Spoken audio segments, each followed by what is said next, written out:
Tailler, poser, tracer, le tout à la main. Minutie et précision indispensables. Au début, je suis allée un peu vite en enlevant les gros morceaux très rapidement.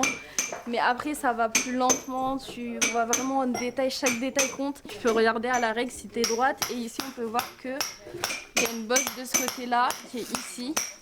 Parce que là, ça touche pas.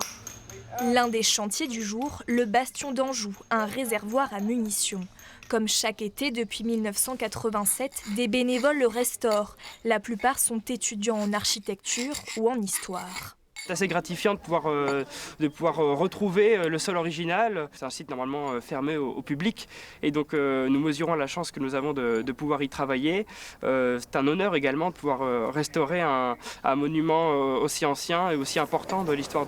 La reine des citadelles n'est qu'à quelques mètres du centre-ville de Lille, mais une place forte de la défense lilloise imaginée par l'architecte Vauban au XVIIe siècle. C'est un chantier qui me touche particulièrement puisque c'est une citadelle et je suis très intéressé par l'architecture militaire et notamment les techniques de construction utilisées dans l'armée. Jusqu'où vous allez alors là pour cette campagne-là, on va essayer d'aller jusqu'ici. Journée spéciale, le général en personne vient superviser les travaux, un chantier où l'on fait parfois de drôles de trouvailles.